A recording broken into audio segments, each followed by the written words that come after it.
নমস্কার আমার প্রাণপ্রিয় বন্ধুরা, সবাই কেমন আছো? আশা করি ভালো আছো, আমিও ভালো আছি। আজকে রান্না করব কচি কুমড়া মাছের মাথা দিয়ে।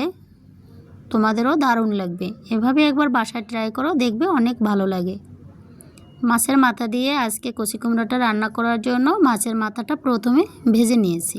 কাঁচামরিচটা দিয়েও আমরা একটু এটাকে ভেজে নেব। মরিচটা আমি ভালোভাবে ভেজে নিয়েছি।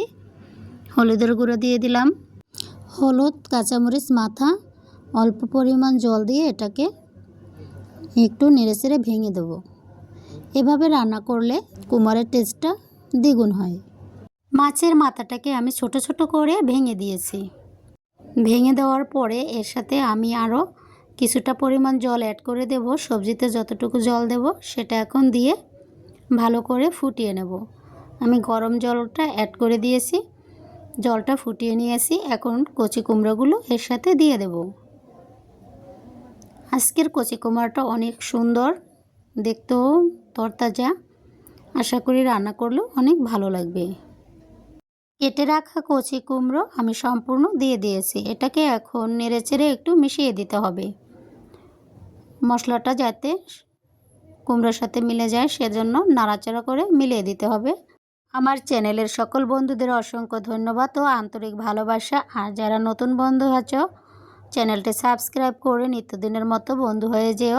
সহজ ও সুন্দর রেসিপিগুলো যদি তোমাদের ভালো লাগে, ভিডিওতে একটি লাইক করে দিও। এ পর্যায়ে আমাদের কুমড়োটা নেড়েচেড়ে মিশিয়ে দিয়েছি। 5 মিনিটের মতো ঢেকে দেব। 5 মিনিট ঢেকে দিয়ে আমি এটাকে আবার উল্টিয়ে পাল্টিয়ে নেড়েচেড়ে দেব। কুমড়োটা আমাদের সেদ্ধ হয়ে গেছে। এই যে দেখো কত সুন্দর লাগছে। কচি কুমড়া সহজেই সেদ্ধ হয়ে যায়। এখন নেড়েচেড়ে এটাকে ভেঙে চুরে মিলিয়ে দিতে হবে। সবজিটা যাতে একটু আঠালো হয় সেজন্য আমি এটাকে নেড়েচেড়ে ভালো করে মিলিয়ে নেব। নেড়েচেড়ে ভালো করে ঝোলটা আঠালো করে নিয়েছি। 1 চামচ পরিমাণে জিরার গুঁড়ো দিয়ে দিলাম। এর সাথে অ্যাড করে দেব 1 বাটির মতো ধনিয়া পাতা। আর একটু নেড়েচেড়ে এটাকেও মিলিয়ে নেব।